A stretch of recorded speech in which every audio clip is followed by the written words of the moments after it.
Today on Waiting for the Encore, my guest is Aaron Stevens. Aaron is a gifted and soulful artist based in Central Texas. His focus on original music and filling his calendar with gigs have allowed him to be a full-time musician for nearly a decade, and he's barely 30 years old.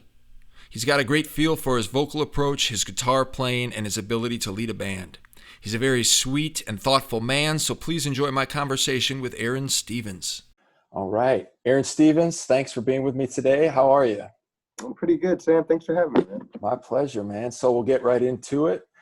So we're all in the middle of this ridiculous situation here, but let's go back to kind of mid-March when everything was starting to get locked down. And why don't you tell us kind of what you had going on at that time, what you had planned for the spring and summer before all these changes came, and then how have you been keeping yourself busy and through all of this?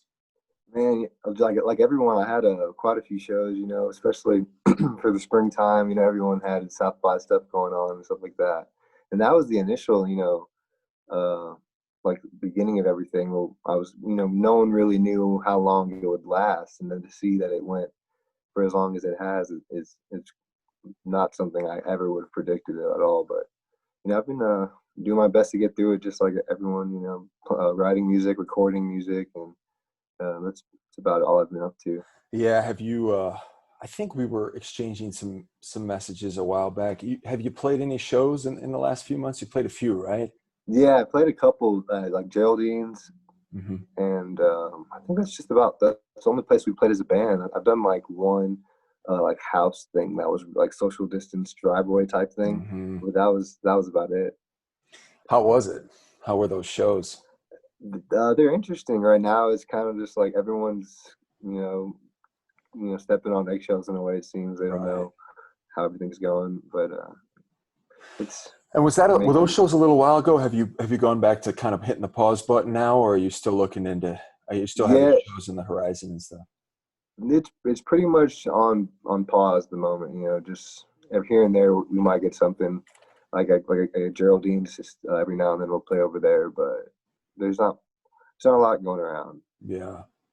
Yeah, I've pretty much put it on complete pause, and my wife is definitely on the conservative side and has been since the beginning. So I just kind of fall in line with that, which is fine with me. I mean, I love gigging, but it's not worth the risk, especially if, the usual money you're making it's only a fraction of it and people Yeah, are not coming out. It's tough. exactly. Yeah, it's not worth your time for just Yeah, playing for no one, and then it's really tricky, everyone's man. nervous about being sick. Yeah. Yeah, it's like sports too, man. No one really has the right answer. There is no right answer. It's just people trying their best to get through it. But so let's go back, Aaron, and why don't you tell us a little, well, tell me, there's no one else here, but why don't you tell me a little bit about where you come from, where your people come from, and how long you've been in Austin and kind of those early years of music. Cool. Yeah, I actually grew up in South Texas, down in the Rio Grande Valley, McAllen. My family, we got their roots in Chicago. That's where we kind of were. My dad, he's from Chicago. My mom, that's where they're from, in Illinois. But when I was about 6 or 7 years old, we moved down to South Texas, and that's my hometown for sure. That's what I claim. Yeah. And how long And have you been in Austin for? I've been in Austin since college, so it's been a few years now. Then for that, uh, but I actually kind of live in Kyle, so it's kind of like south of Austin. So I'm in this kind of in between. Like I'm just far enough where like I could feel like I'm not all the way in Austin, Mm-hmm. but I'm close enough to where we play a lot over there, and I could get over there and play. Have you always been in Kyle, or have you just moved to Kyle recently? You I've say you been went to college in Austin, right? I went to college in San Marcos, in Oh, San Texas Marcos. State. Okay. Yeah, and that's where I went to college, and then after that, I hung around San Marcos for a little bit, and then moved to Kyle. Play a lot in New Braunfels area. Mm-hmm. I kind of claim this whole Central Texas area. I really like. I like to claim the whole thing because I couldn't say that I'm just in Austin and New Braunfels. But Yeah. we played in San Antonio quite a bit too. So Yeah, I've seen your schedule over the years, and you definitely have a good lockdown on that. New Braunfels, kind of San Marcos area. A lot of good gigs. You've had a few residencies there pretty consistently, right? yeah. I played a Yeah. lot at Green Hall. We do stuff at Green Hall. Billy's Ice House. Mm-hmm. in Austin, we played, quite a bit too with C-Boys. We did stuff at, Antone's as well, which is all great venues. That's it's so hard to, be in one area around here. I feel like, Yeah. there's so many good venues up and down 35, Yeah. you know. And then, so how about your, why don't you tell us your own musical roots? Obviously we all musicians take to it at a very young age, but what were kind of your early influences, and what did you really love listening to as a kid and as a tweener and as a teenager and all that Tweener. stuff? As a kid, like everyone else, you listen to what your parents throw on. So I Mhm. definitely had a lot of the old school, like Motown and, Michael Jackson, Al Green, Stevie Wonder. That stuff was huge in my house. Mhm. And then as I got older, I started playing guitar. I got into, more, the blues guys, B.B. King, Albert King, all that. Stevie Ray Vaughan. I love Stevie Ray Vaughan like a lot. That's what really got me into guitar. And down in the valley, I was like, oh man, if I go to Austin, that's where Stevie Ray Vaughan was at. You know what I mean? And Mhm. in San Marcos, he played at Cheatham Street. I was like, oh man, I'm gonna go play there. That's just sort of how I thought that's what people did. Yeah. Yeah. I was, how old were you when you started playing guitar? 13. 13. I was 15. And that's exactly when I was getting into Stevie as well. My picking up the guitar was exactly the same time I was listening to Stevie Ray Vaughan, Yeah. and he was so far. It was so far away from what you can possibly imagine. I mean, he's still, elite, even as good as you and I are as players, but we sure have caught up more than I thought we could ever catch up just by putting the time in. So Oh man, it's crazy. I feel like anyone who was born in the 80s or 90s like has to who plays guitar, they probably have some Stevie Ray Vaughan mhm, influence somewhere in there. no doubt about it. And how about singing? Have you been singing your whole life, or did you pick that up later as well? Yeah, I've been singing my whole life. I kind of just naturally grew into my voice. I'd say I wasn't always confident with it. As I got older, I think I developed more of just like a sense of what I could do with it and how to use it for my music. Hmm. Did you have people? I mean, there's certainly singers that I can hear that influence or informed your voice for sure. But were there Oh yeah. early singer? Who were the singers that you were like, oh, I practiced along Uh, with, wanted to sound like? yeah. Definitely like what I mentioned earlier, like the old school guys like Stevie Yeah. Wonder, like Al Green, like that. Hmm. I just love that stuff as a Yeah. kid, especially seeing my dad. How he reacted to it, and he would sing along. And he's not Hmm. like a musician by any means, but he really loves music, and he would sing along, like seriously sing along. And to see him Hmm. do that inspired me. And I think I picked up something from that. Hell yeah. So when did it transition from passion to profession, or kind of the middle ground of transitioning between that? I think kind of transitioned more once I got older, like into college, because I really, I really wasn't focused on music as far as like performing in front of people in high school until like later years, like senior Mm-hmm. year or something like that. Before that, I really was just playing sports like everyone else and just doing the school stuff. And then as I got into like, later years of high school, into all college, I was just that's when music became like really Yeah. my thing. Yeah, I was kind of the same trajectory. I was 15, I started, so that's like sophomore year. And then senior year, we put together like a band and we did a couple shows, and it was super fun, but we weren't that ambitious about it. We were having a blast doing it, and we did some school events or something. But then it was Yeah. pretty dormant. Like in college, I was still playing and stuff, but it wasn't really till later in college that I put together my next I remember seeing project. you at a gig, man, back in the day at the Hole in the Wall. I mean, that's much later. I mean, Really? yeah, because I'm from Wisconsin, so I went to school in Madison, Okay. college in Madison, and then I moved to Yeah, yeah. I was in Chicago for 4 years as well No before way. yeah, that's where I moved after college. I was in Chicago for 4 years. I moved with the band I had started uh, in the last year and a half, excuse me, last year and a half in college, and then moved down to Chicago and was there for 4 years. And halfway through that, split from the band kind of amicably, and started building my own solo thing, and then moved down to Austin in 2010. So That's wild, man. You kind of been all over yeah, then. at least Yeah, in a lot of the Midwest and stuff. yeah, just kind of the central part, and now family and I we're thinking about, well, pretty strongly thinking about moving out west, but all this corona Really, stuff is, yeah, we're thinking about it. We were thinking about it dude? kind of a What while. about California, or were y'all thinking Yeah, Colorado? we're looking at Los Angeles. As Oh tricky as the wow, situation is right now, that's kind of, I've been in Austin for like a decade, and my wife's been here for almost as long, and like a year or two, and a year and a half before all this started, we were just kind of itching for something new, and so California is amazing. we love it. We love it out there, but Yeah. I don't know, man. It's tricky now because we're probably going to stay with our plan and try to get out there, but we just keep Hmm. hearing there's just so much California, man. Oh, I'm It's sure. Yeah, it's a crazy, whole dude. nother thing over It's there. just like expensive Expensive. Yeah. fires, homeless, corona. It's just nonstop. So, Yeah. but so when did you start Aaron Stevens, the project itself, and start writing your own songs and putting out your own songs? Is that in college? Yeah, I would say so. Because in high school, we had a band, and then that kind of fell apart as we all went our separate ways to college. And then it was just that from then on, I was just like, well, I'm just gonna just put out music under my name, and Mm-hmm. that's how I've just done it like that. Yeah. And has it kind of going back and forth between solo stuff and band stuff, or did you start a band right away? Or because Well, lots of your it's songs, you got a kind of a wide range of yeah. arrangements and stuff like that. It's really always been just more along the lines of the guys that I'm playing with at the time, or I'm jamming with, are kind Mm-hmm. of the guys who I'll have record. But sometimes I'll end up I'll just do some programming and Logic and just do the whole song by myself that way. Mm-hmm. So it just depends on the situation, like what it calls for. That's at least lately. That's where I've been. Like I didn't always have that sense.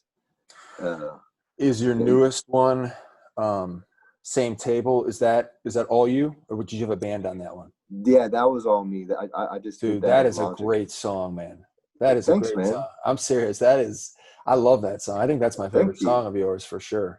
Man, thank you. I feel like that's kind of the progression of where I kind of want things to move. So I appreciate that. Man, it's because you always have a smooth vocal delivery. And I think you remember, we first, you mentioned it, we played together at the first time. That must have been 7, 8 years Yeah, it ago was a while at, back at now. the Hole in the Wall in that front room. Hmm. So humble beginnings, but obviously we were both, we both had put the time in, and we both had a product. And I remember seeing you thinking, oh man, this dude's smooth. I like this. This is smooth stuff. It definitely has an edge popping in here and there. And it's just real soulful. But the Same Table it's, it's got all the smoothness. It's got all the soul, but it's got some little fire burning underneath it and a little grit on the outskirts of it. It's Yeah, good. thank Good you, man. stuff. That means a whole lot. That's kind of what I feel like my sound was missing. Honestly, like was a little bit of grit and a little bit of Mhm. like that, just edge and little dirtiness. Like being clean is cool, but I feel like the stuff that people like is like it always has that. I don't know. There's something about that type of music. Yeah, and the vocals on it, man, that's where it really, because the production, I don't, as I remember, isn't necessarily rough, or it's still got that identity that you align with in terms of just real smooth, tasteful, but it's that vocal on it it's just got a little bit of anger in it. It's got some compassion in it. It's good. That's I cool. like it. Yeah. So are you going to be Thank you. releasing who thinking singles, albums? I've kind of, for a good stretch, we try to get an album together, and all the Yeah, funding that takes, all the time that takes. And now I've personally, over the last year, transitioned into really just focusing on singles, because it's more chapter driven, and it takes less of you build it up, but a it's a big month. push. Yeah. So what kind Yeah, of, are you going for that? Are you trying to put an album or an EP together, or what do you think? I think the thing I'm just trying everything I can right now. Mm-hmm. I'm doing this. I'm doing an EP right now, but I have an idea for another one. I feel like I'm just gonna keep just following whatever I feel like doing, especially Mm-hmm. since I can record on my own. I feel like that's what I want to continue to do is learn how to be able to make a product as much as I can on my own, and then reach for help when I need it too, of course. But Right. I think that's the direction of things. Are you how extensive is your home studio setup right now? Is it pretty minimal? Or do you have a pretty good kind of? You're looking at it, man. I mean, I record in here. Uh, I step in here, record vocals inside that closet. Oh, nice. Very nice. And Yeah, then you just hook up to the rig with the guitar and do the yeah, the MIDI on the drums and stuff like that. yep, Yeah. Yeah, that was when I broke away from my band and way back in Chicago. That was the first thing I put out as a solo thing, was basically that exact kind of thing. I did an album and I spent like 18 months on it. And I had to teach myself everything from the ground up because I just didn't know any of that. Anytime I had recorded in the past, I was always kind of letting someone else handle that stuff. So yeah. I had to do it all by myself. But looking back on that, I mean, it was such a beautiful time. You know what I mean? I bet it was a lot of fun looking It back and playing. was, man. It was hard work, and I was insecure about it throughout it, but it was a great experience. And I have a single coming out next week, and it's the first time I went back to that kind of setup of I just recorded it in the bedroom and just lost my mind on the smallest of details, and then finally just said, "All right, it's done. Forget it." You know what I mean? But Yeah. it was good to get back to that. And my rig is pretty. It's pretty old, so I might need to upgrade. But what are you working with a lot of kind of pretty newer stuff or stuff you've been working with for years in terms of the hardware? I just got a new interface, like a Mm-hmm. SSL, just a solid state, interface. Mm, Well, that works well. It's really cheap, inexpensive too. yeah, And then besides that, I use Rock and Roll Rentals all the time. You know what I yeah, mean? Like renting mics and stuff from there quite a bit. They have great everything spot. that you could go I there and know. rent everything you need to make a great sound recording. That is such a good spot, man. I hope they don't get, Yeah, a lot. I'm sure it's been tough, like business wise for them. People are, I don't know if you saw, but the one-on-one bar just announced they're going under. I saw that, man. That's a Yeah, huge, huge loss. yeah, I like that. I like that venue a lot. it's a great spot. I've only played there one time with the band, but I think there's more to come, man. We'll see. But yeah, Rock and Roll Rentals, it's just that place is so unique because of the affordability of it. It's just Oh ridiculous. man, if they went like away or went under something like that, I feel like that would be a huge loss to everyone here. And That place is, yeah, man. I love Rock and Roll Rentals. you Should you know, play any other instruments besides singing and guitar? yeah, I play some keyboards and I could play some drums. A lot of percussion stuff. I'm Mm-hmm. not that great, on the drums. I usually use MIDI or loops for that. I can play bass, a little bit, not too well. Usually, I'll send out the bass sometimes. I'll use websites for like. Have you ever heard of like Sound Better or like I've heard of it. I Air never Gigs? used it. Yeah, I've used it a couple times for certain songs. I Mm-hmm. might need someone else to play. What, as far as I've noticed from you, you've been pretty consistent and, for all intents and purposes, pretty prolific through your. Well, how long would you say your career since the end of college? Has it been about 10 years or so? Yeah, I would agree. Yeah, about About I 10 put out years? my So I about a put out my decade? first project at 21 or 22. I'm 29, so about 8, 9 years now. And if you've been able to, as I've seemed to have observed, consistently, keep up a consistent pace of releases, or have there been times in there where you just haven't put anything out for a few years, or has it been as consistent as it seems? That was kind of like always a thing that I uh, I wanted to address. I feel like as far as making music, because I made my first EP I did by myself, essentially with my student loan money. Like I used that money to go record at the Bubble in Austin.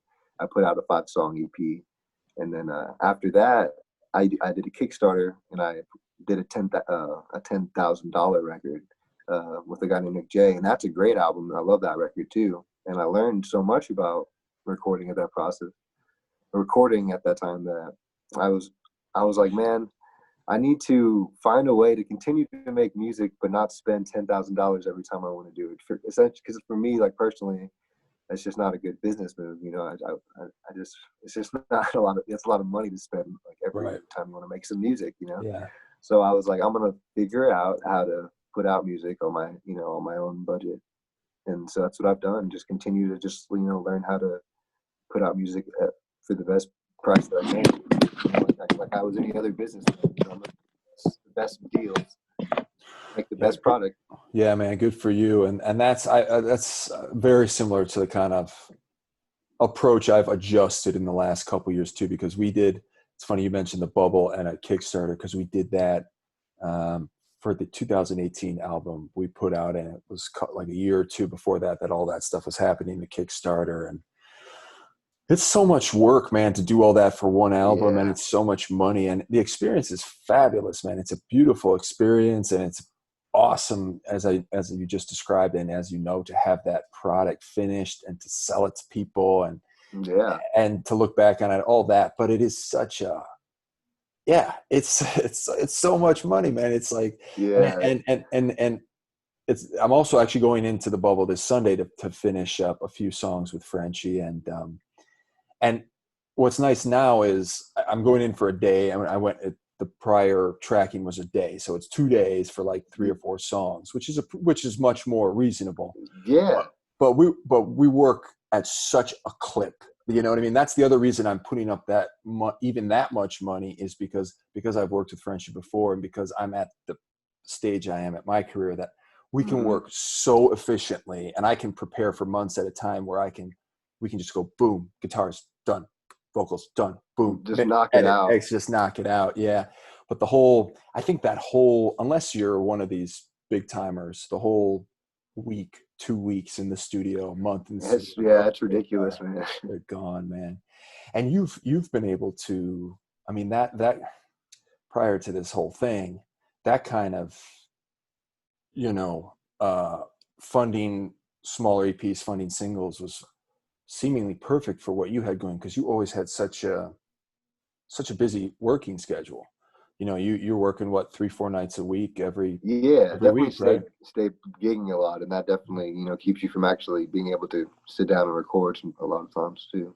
But it keeps the money coming in as well. Yeah, exactly. Yeah. You have the money to keep. And were you able to parlay all that work into more or less a full-time thing, or do you do some stuff on the side? I was able to be a full-time musician. A lot of that was like based off residencies and stuff like that too, and that definitely helps to have that consistent cash flow.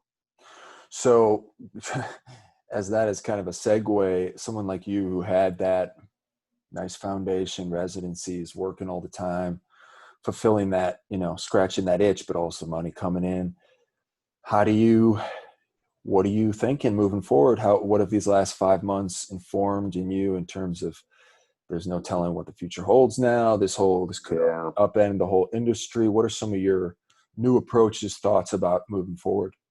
I think the best way for me to continue moving forward is just to take it as it all, is coming one day at a time, because I have no idea what I want to do. Like, as far as if I'm not doing music, I've done this for full time, for the past 10 years. So I have to figure it out. I'm not afraid to just, go work somewhere or do anything like that either. So that's just how it is.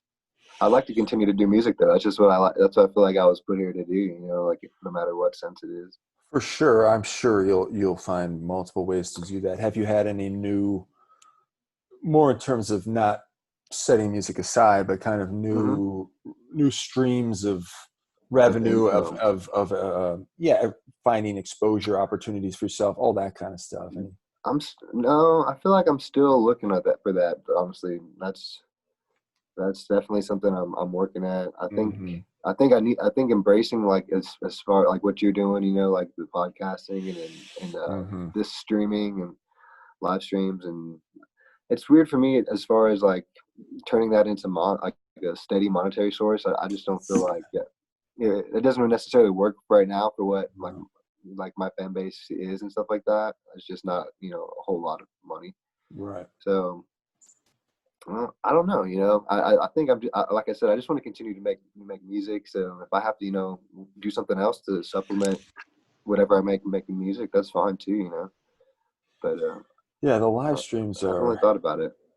Yeah, it's tricky, man. Because even if it's easy to overthink it, and then you choose one path, and then, as this has just been a lesson in your plans can get squashed pretty Oh yeah, swiftly. right. So, Yeah, just a lesson. Like, doesn't matter what you think you want to do. exactly. And yeah, the live streams are, I've done a number of them, and they definitely seem to have had some charm and a little monetary thing at the outset, but after a few months, it seemed like that kind of petered off. The many people we know, I've seen maybe one or two of three of like whatever 50 that have been able to kind of maintain a regular live Yeah, stream where just the numbers I see, knowing what most people are like in terms of generosity, I'm saying, oh, they probably have some decent tips coming through from that. But I mean, after I did like two or three that went pretty darn well, I did 4 or 5 or 6, and I'm like, oh, this is not quite as great as it was. yeah. It's tricky. It's just hard to, I feel like, consistently do that as like a show, because it's like you're just playing your songs. Right. I don't know. Some people can do it. Yeah. It just depends. Yeah, I kind of envy the people that have been able to pull their band in. Have you done it with a band or just solo stuff? I've done stuff with the band, but I wouldn't go and say that like the quality was like very good. It was just us with our cell phone microphone. Yeah, So, that's the other thing is, man, you're dealing with so many other components. As a musician, you gotta you warm yourself up. You gotta get the sound right, and then with this live stream stuff, you got to worry about all the interface, all the the feed, the upload speed, all that stuff, and it's tricky, man. It's like even though it's fun to play, if you notice later on or during the fact, like, oh man, the feed is not that great right now. So this quality, I know if you're playing and the quality that people are hearing and seeing is subpar, you're like, damn it. Yeah, you just it's hard because then like other people have like real good quality, and then even if you try your best, like to do something, it's hard to compete. Yeah, some people have the 5 to 10 mics and the really good high quality video. That's the standard then, and it's like, oh man, like. But it's so funny because even with those situations, I swear I've seen it 3 or 4 times where they have that set up and still technical difficulties. Sorry, we'll be with you in a moment. Yeah, so there's still going to be some problems to along the way. Yeah. It's tough, man. Let's see here. I think I covered most everything I wanted to chat about with you.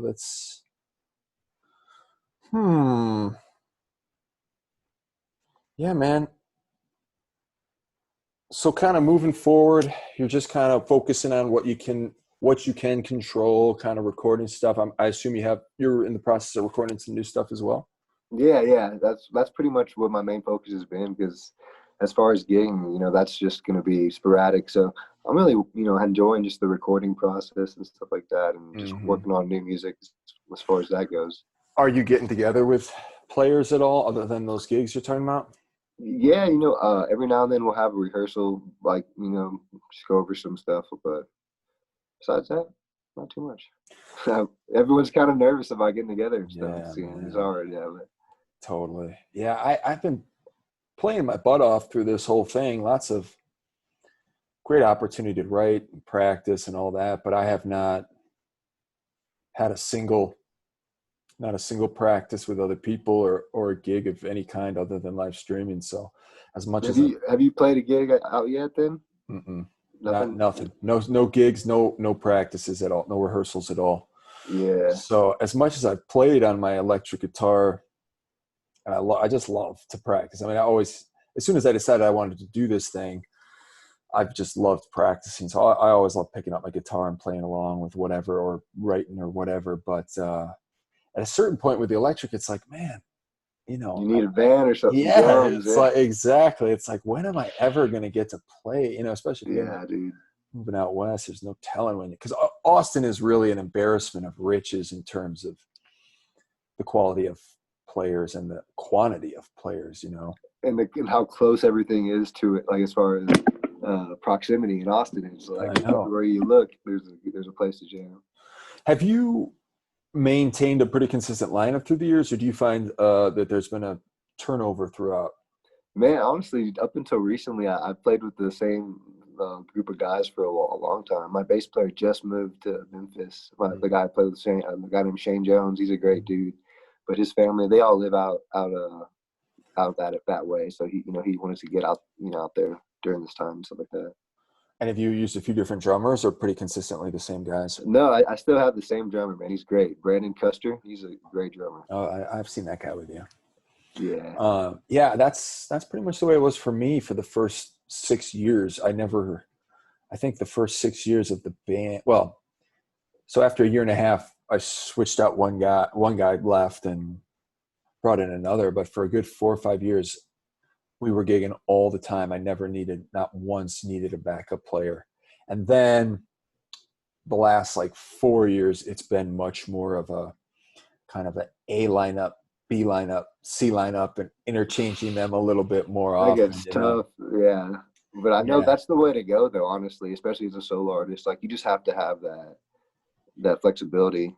You do. And I was fortunate enough, and it sounds like you were fortunate enough as well to not need that. And that's a nice thing too, but yeah, you got to have backup options, and you also it's nothing like having the same guys, because then you have that relationship and the chemistry and stuff. But they have their lives too, like especially if you're going by Aaron Stevens or Sam Pace, like you have to recognize, or we recognize, I'm sure you do, everyone does eventually, that they got lives too. Yeah, it's not exactly.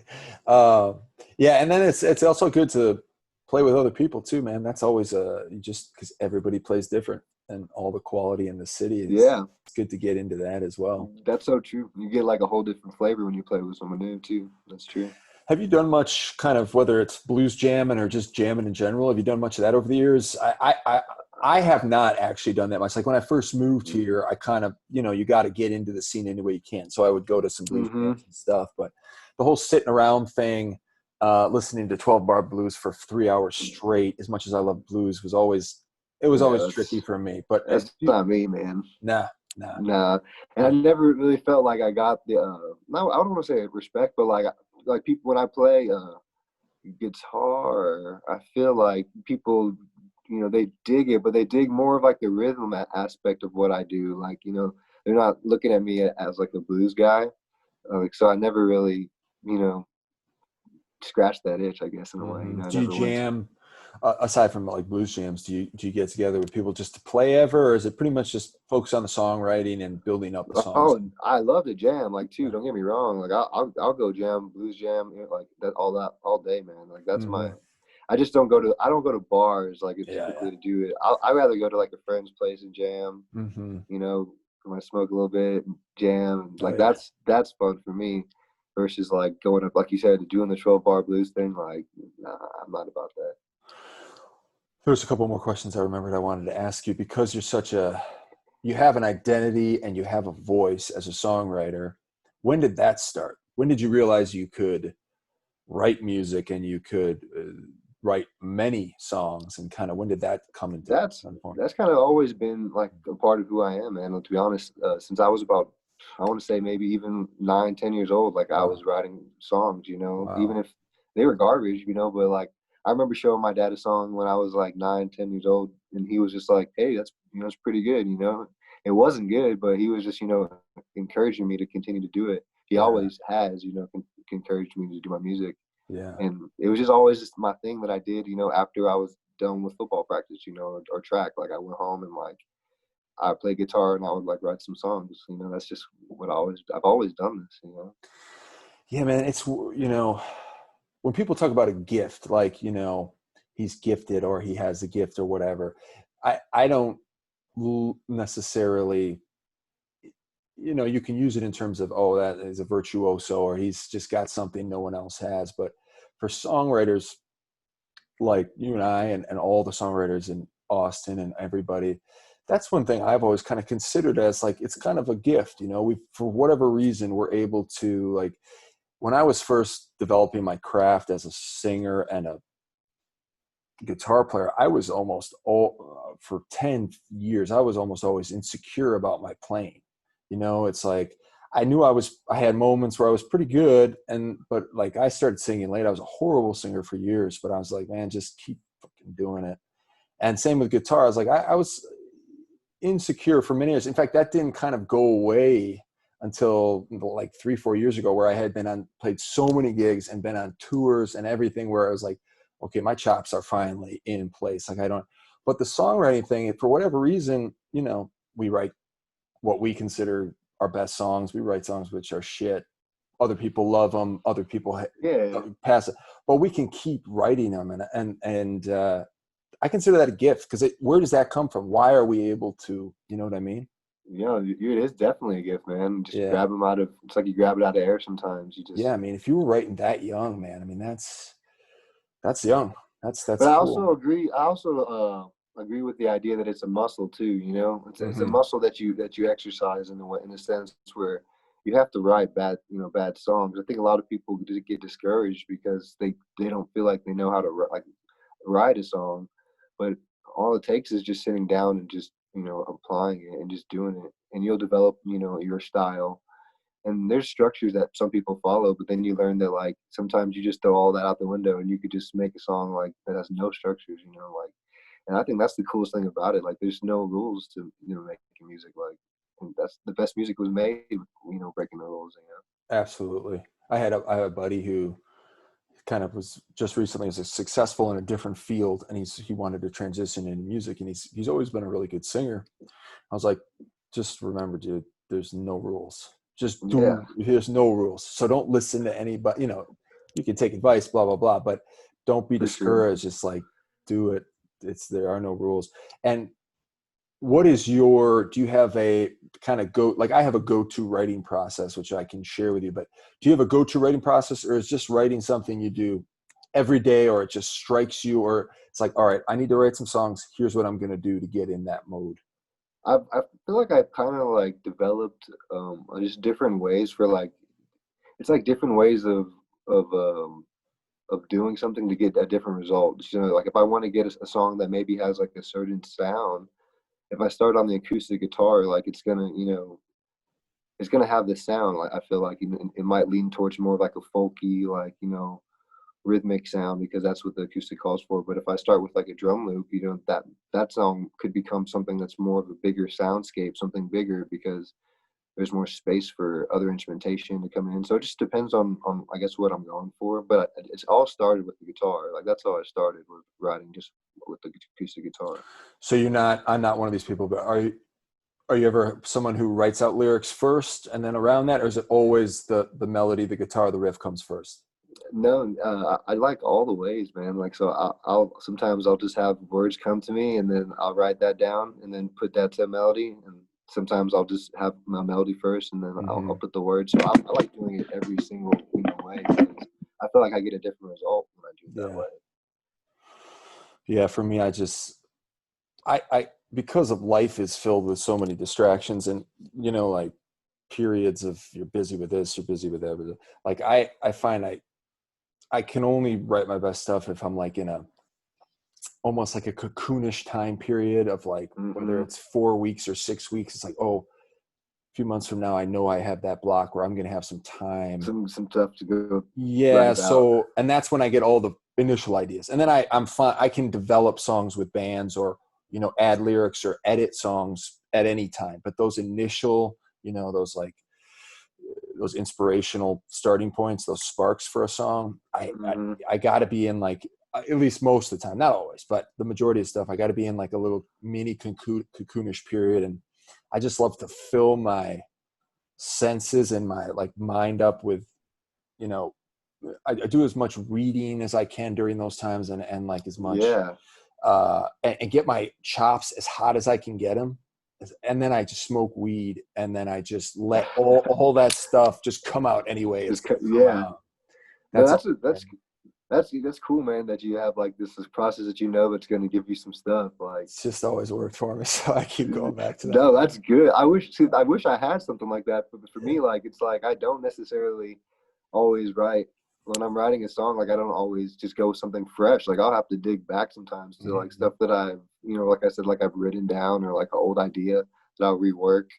And then maybe every now and then, like you say, I have a seasonal thing too. Like I'll be hit with like just a moment of just like inspiration where I'm just writing new songs, and then I'll just have a time where I'm just like digging through what I put together, already. So Yeah, no, just for depends. sure. I'll be in that same boat too. But yeah, sometimes I feel like you just can't grab something you want, and then sometimes you get like 3 or 4 initial ideas that turn out to be some of your most The productive best stuff stuff. within a few Oh days. yeah. It's like, oh wow, wow, oh wow. It I just feel like that's sometimes, really how it happens though. Like you yeah, get those streaks and you're just like this, you don't know how this happened. You're just like, what? These are like some of my favorite songs I've ever written. And then you go back to just writing stuff you don't like that much. for sure, man. It's all part of the But I game. feel like some of the best dudes, are writing like every day. Like I think dudes like Jason Isbell and stuff like that. Like, I think they write every day or like a lot. Yeah, That's why they're so good too. So I think there's something to be said about sitting down, and having the discipline to like just do it. Yeah, I think you have to have a sense of self and like a good way of like relating to the world too, and all that. But like I think just the practice too is crucial.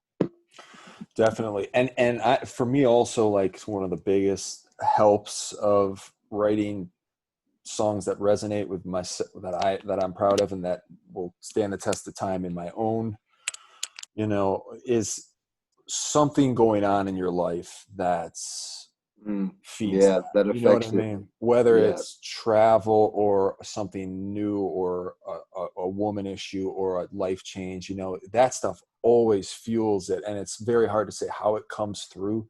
But if you've got that something boiling underneath the surface, that for me always helps the art come out in interesting ways. hmm So if shit's bad, it's like, oh, better turn this into some good stuff, man. Get the Yeah, let me joy make coming. something out of it. You're right.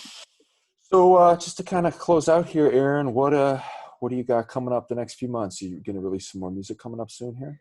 Yeah, that's kind of what I'm working towards. I'm definitely doing a lot of mixing and stuff, trying to see if I'm going to put it out maybe at the end of the year or maybe the beginning of next year, and kind of Hmm. see how everything's looking. Very cool, man. Well, I really appreciate you doing this with me, and I had a great time talking with you. Dude, likewise, man. And Anytime. This is real cool. thank you, man. And I'm hoping to continue this indefinitely into the future. And so hopefully once the ball gets rolling here, I can have you back on and we can chat more about stuff. Cool, man. All right, Aaron. Thank you so much, buddy. Hey, I'll see you soon. All right, peace.